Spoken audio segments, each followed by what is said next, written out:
One winter evening, a cold wind blew through the deserted streets of New York City. The roads were a cold grey, the yellow lights reflecting off the wet ground, creating blurry reflections. Barbra Streisand had just finished a successful performance at a theatre in the city.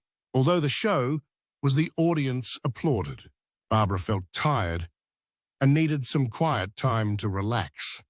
As she drove through the familiar streets, she noticed that the atmosphere of the city in winter had a strange stillness. The space was deserted, and the shops were closed, leaving only fast-moving cars and people hurrying across the street. She decided to stop by a nearby KFC, where she could find her favorite simple meal after a long day. She was only wearing a long coat, a simple scarf, and a wool hat. Barbra opened the car door and stepped down. A cold wind urged her to walk faster. Her hands pulled her coat closer, and her breath billowing white. She hurriedly walked inside the store. The warm feeling from inside the store immediately enveloped her, making her feel more comfortable. The store was not crowded.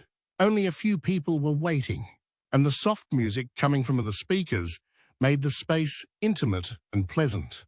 Barbra walked to the counter, giving the cashier a friendly smile.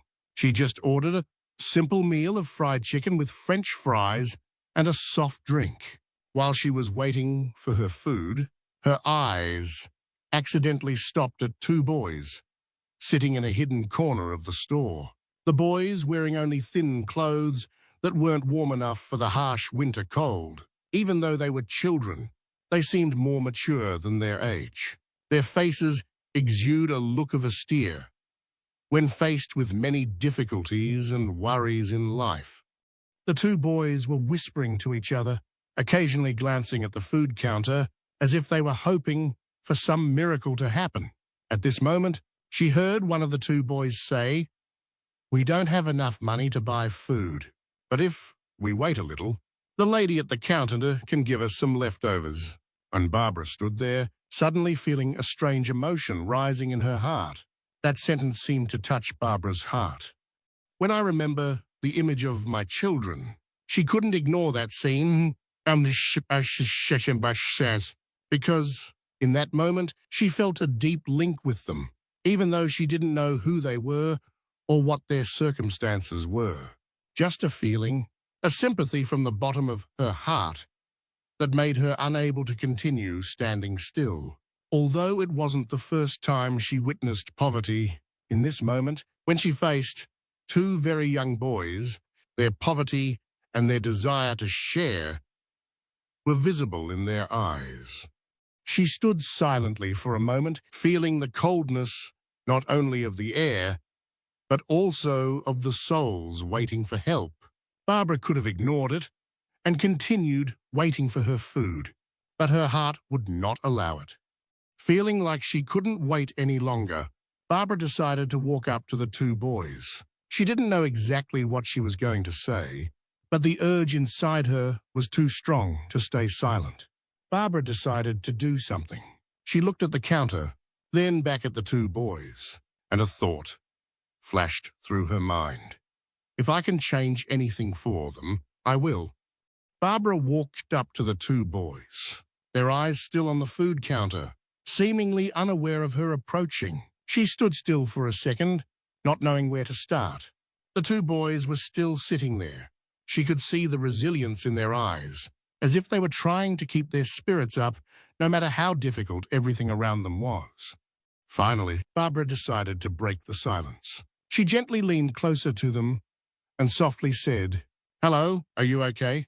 How can I help you?" The two boys looked up, their eyes surprised and somewhat confused to see a stranger talking to them. A boy about 9 years old, with a thin but bright face, looked at Barbra for a moment and then softly replied, "We don't have enough money to buy food." The lady at the counter said, "If we wait a bit, there will be leftovers for us, but we don't know how long we'll have to wait." Barbra felt her heart choke up after hearing that sentence. They are children who do not know where they will be tomorrow, what they will eat, where they will go, or what they will experience in life, and perhaps they were used to facing difficult challenges on their own without anyone willing to help. Barbra sat down next to them and said gently, "You must be very cold and hungry, right? Don't worry, I'll help you today." She paused for a moment. At this moment, the older boy, about 11 years old, looked up at Barbra, his eyes no longer filled with worry, but instead with a hint of surprise. "You're very kind," he said, his voice choking. "But we don't want to bother you. We just want to wait a little longer." Barbra smiled, her voice gentle but determined. "It's okay. Everyone deserves to have a good meal, especially on a cold day like this. I'll buy you some food, and we'll eat together." Although they were a little hesitant at first, after hearing Barbra's sincere words, the two boys looked at each other and then nodded slightly. Surprise flashed in their eyes. But there was also a little hope. They didn't expect a stranger to treat them so sincerely and kindly. Barbra stood up, walked to the counter, and began ordering more food. She ordered 2 more full orders of fried chicken, fries, and soft drinks for the 2 boys. Barbra didn't forget to pay for all the dishes.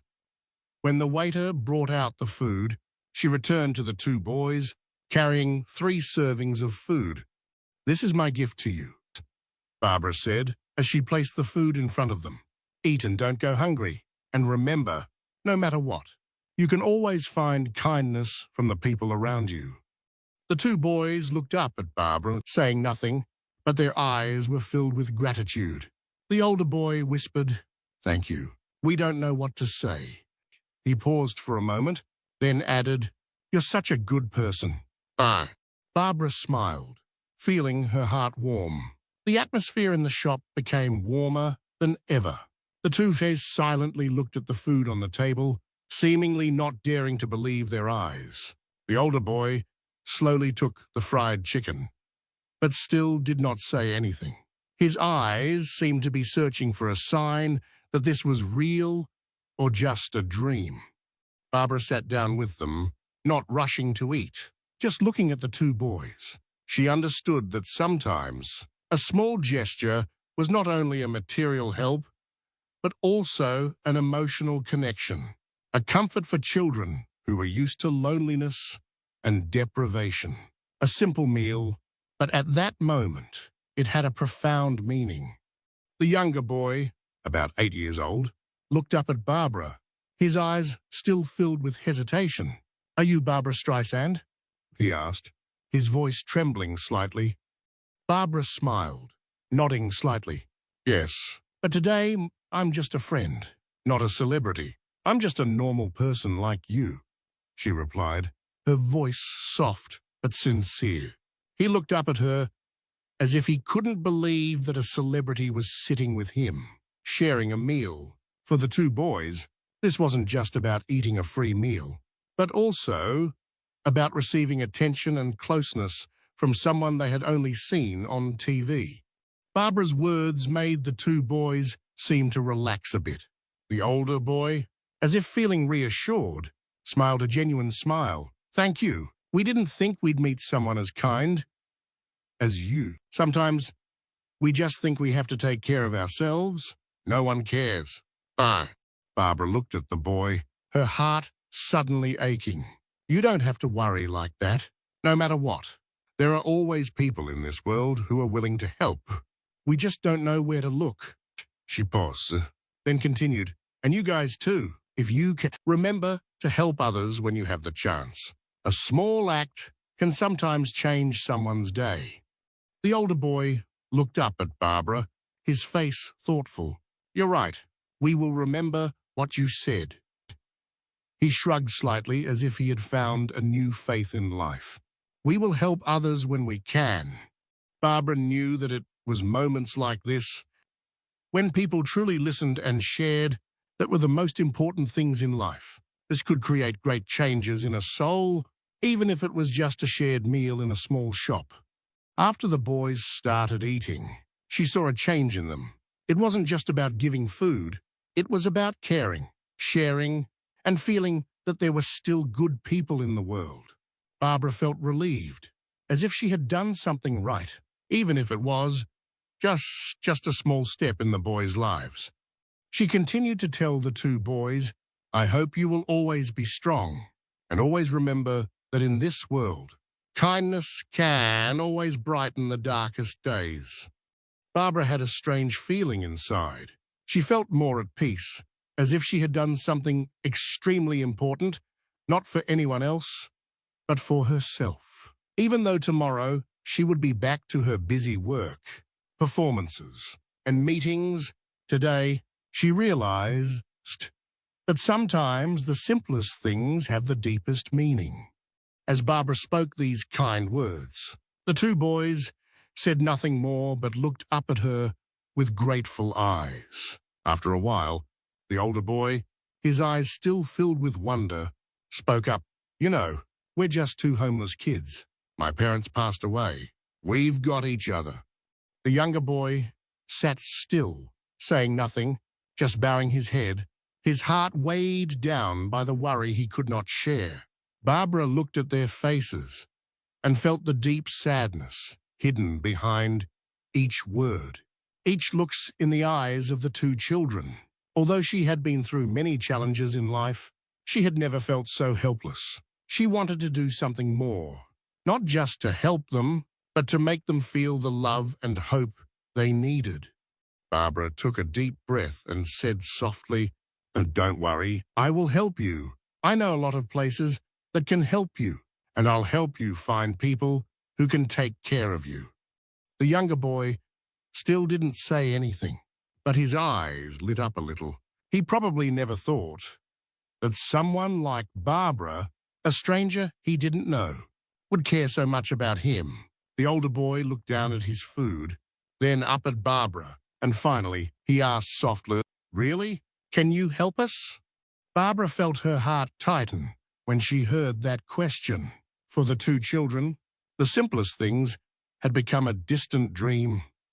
A roof, a place to stay, where they didn't have to worry about food or wait for help from strangers.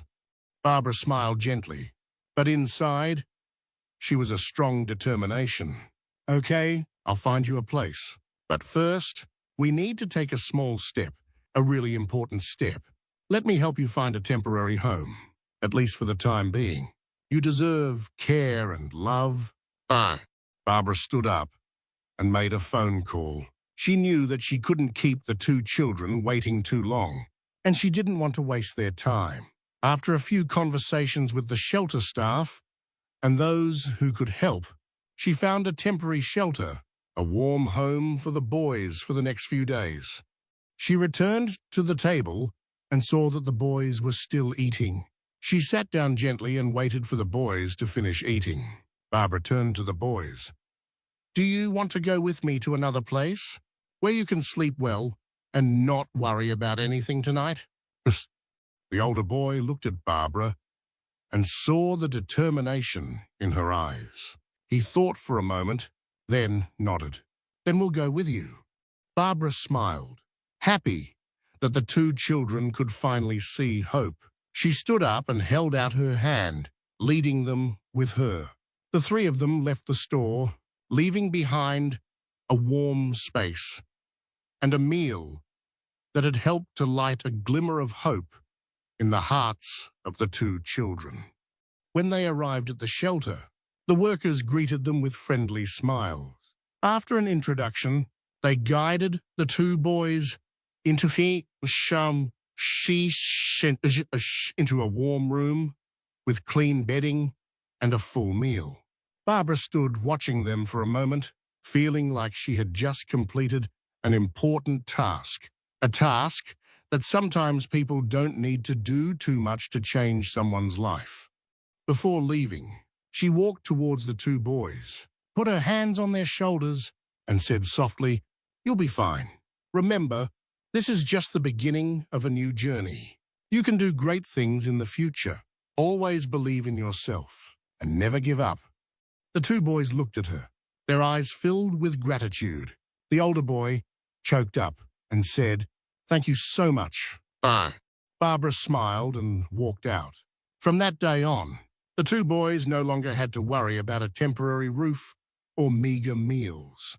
The new home Barbra had found for them was a turning point in their lives. The boys, though still suspicious of everything around them, no longer lived in fear and deprivation.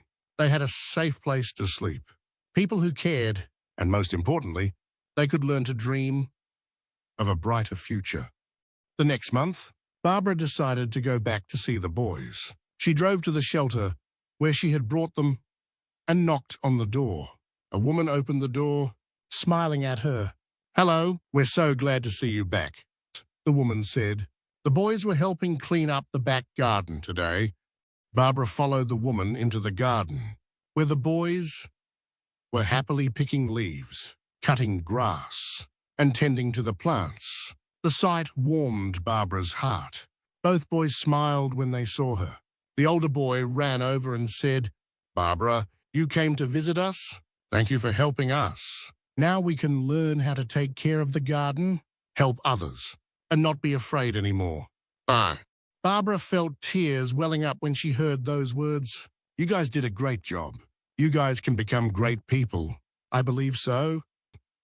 She looked into their shining eyes and felt that their lives had changed from the moment they entered this house. She could not believe that a small action of hers could create such a big change. After chatting for a while, Barbra said goodbye to the two boys and the woman who took care of them. As she left, she felt a deep joy in her heart. The story of Barbra Streisand and the two boys is not only an ordinary act of kindness, but also a clear demonstration of the profound human values that people can bring to each other. It not only changed the lives of two children, but it also touched the hearts of those who knew how to listen and feel. This story not only teaches us about caring and compassion, but also shows a strong message about social responsibility and the connection between people in a world that is sometimes cold and distant. Barbra Streisand, with all her fame and success in her career, has not forgotten her responsibility to the weaker people in society. Although she has achieved great heights in art, she has not let that success distance her from the basic values of life. Her actions are not to prove herself or seek attention, but a sincere expression of compassion and sharing. It is a shining example of how everyone, regardless of their position in society, can do good things, even if they are very small. For the two boys, since receiving Barbra's help, their lives have turned a new page. The children not only have a roof over their heads, but also have the opportunity to learn and be nurtured in a loving environment. It is an opportunity for them to overcome adversity and to become strong, independent, and responsible people. From a life full of anxiety and no future, now the two boys can dream of a brighter future. With the support of people like Barbra, who do not hesitate to stop, to care for, and protect those in need.